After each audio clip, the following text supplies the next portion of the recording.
Hello, you're watching TVP World Talks. I'm Jonasz Rewiński.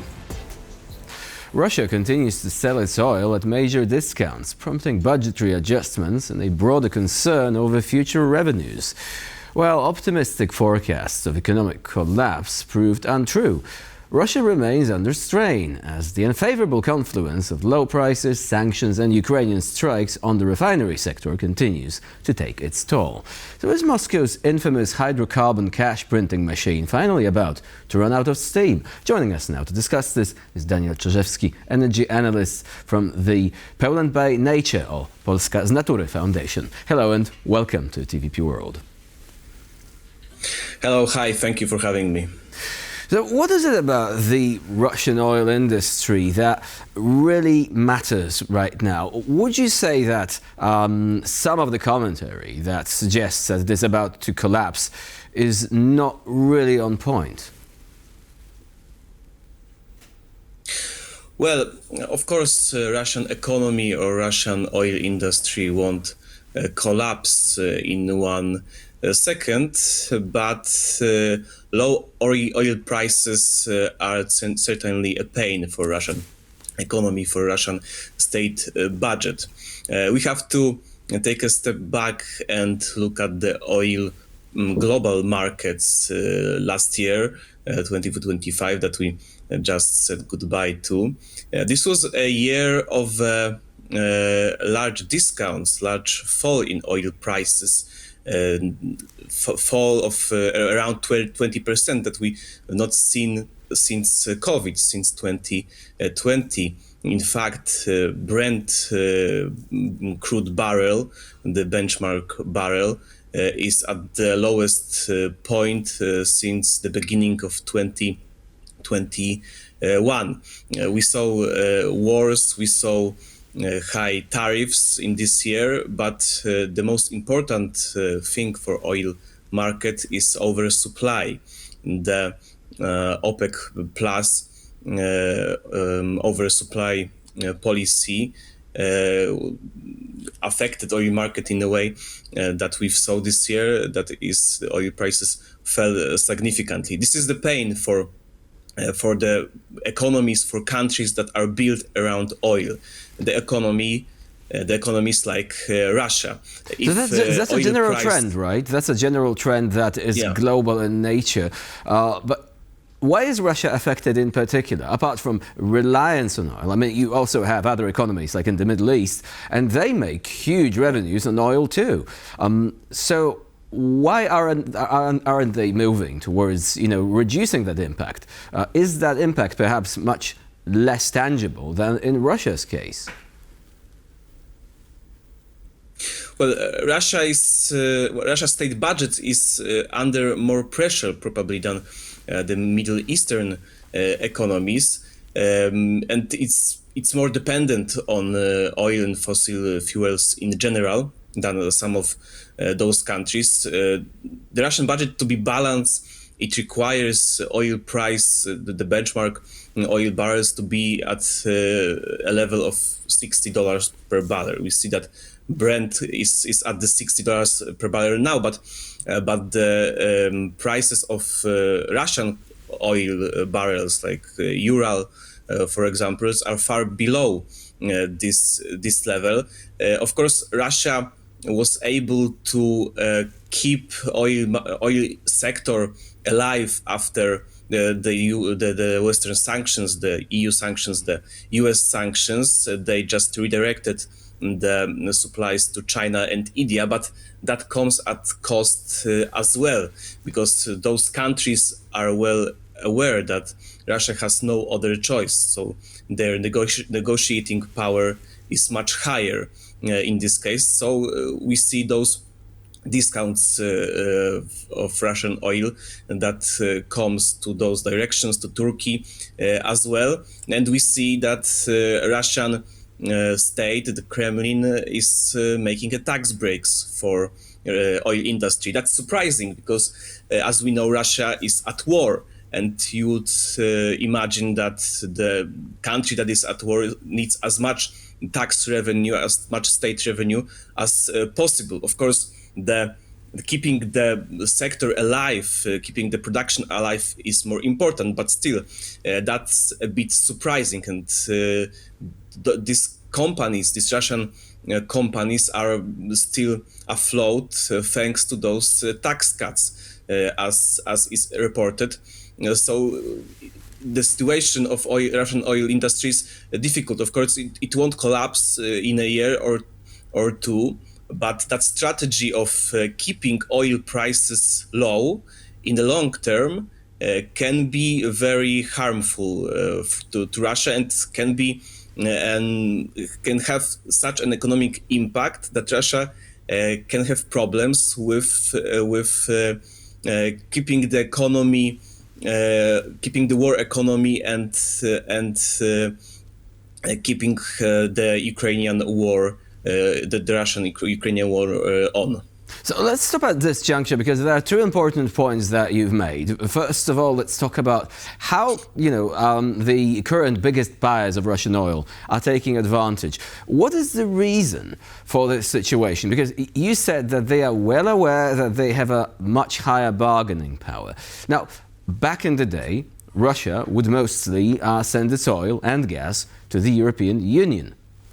But there was a difference there, right? Structural dependence. This does not really exist in case of China or India, because they also have other suppliers. They're not dependent on Russia, right? So they can say, okay, we're going to buy this, but we're going to dictate the price. Yeah, exactly. The biggest exporter, the biggest imports to China of oil are from Middle East. Actually, this is the most important strategic oil partnership for Beijing. So of course, they buy cheap Russian oil and they benefit from that. But it's not like China won't survive without Russian oil. Russia is the large producer. Russia is a third producer in the world of oil. So it's hard to imagine that Russian oil will disappear completely or be irrelevant in global markets. But I think we can see the limitation to the much smaller exporter, and thus weakening the Russian economy. So Europe was the biggest cash cow, right? And Russia slaughtered that cash cow because it wanted to go to war against Ukraine. And Europe is not really that easy to replace. I mean, not to the extent that Russia would have liked, probably. Now, let's move on to another point that you've made. You said Russia is effectively subsidizing the oil industry. And you said that the cost of actually interrupting production would be much greater. So it still makes sense for them to offer tax breaks. Why is that so? What happens if you have an extraction facility and it stops working for a few months or maybe longer? What happens then? Well, of course, this stopping of production would affect the serious problems for those companies, for Russian oil sector. It's hard to recover from a longer period of not producing oil.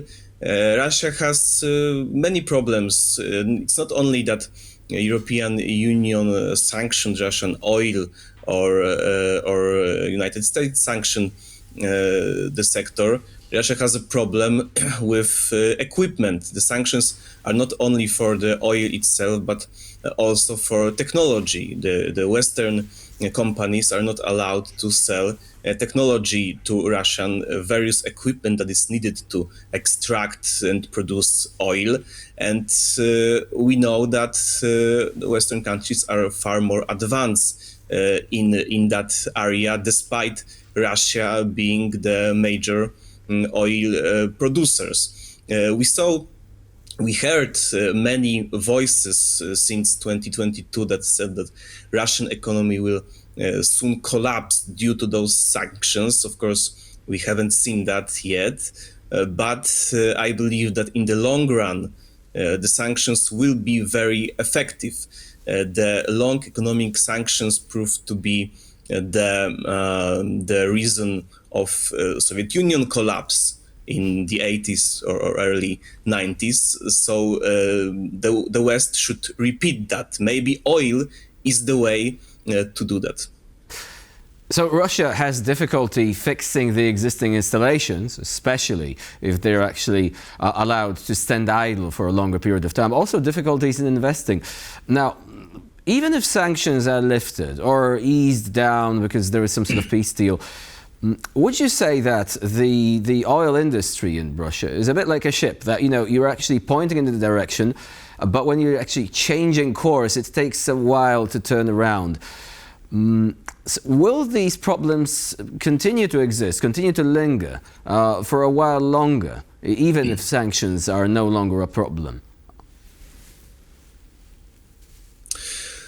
Well, it seemed for last 3 years or almost 4 years that Russia will not have problems with oil industry, that it can redirect the flows just because of the nature of oil, that is liquid, that can be much easily redirected, much easily managed in terms of export than gas. With gas, you need far more advanced infrastructure and years to build it. Of course, it's much cheaper and easier to sell oil, to export oil, if you have pipelines. Russia built pipelines around Europe and thus could sell oil at a cheaper price because transit was cheaper. It doesn't have that much connections with India or China, so this transit is not that cheap. But oil, even if it's liquid, even if it's more easy to manage than gas, it still needs infrastructure. It still needs transportation systems. It still needs refining. So the technology is very important. It's easier to navigate than with gas industry, and we saw that in last 3 years. But it's still not an easy ship to navigate. So I'd say still that requires a major effort, technology, right? We have to park our conversation there for the time being. Daniel Czyżewski was our guest today here on TVP World. Thank you very much for joining us and for sharing your insights. Thank you very much. And I'm Jonasz Rewiński. You're watching TVP World. Please do stay with us.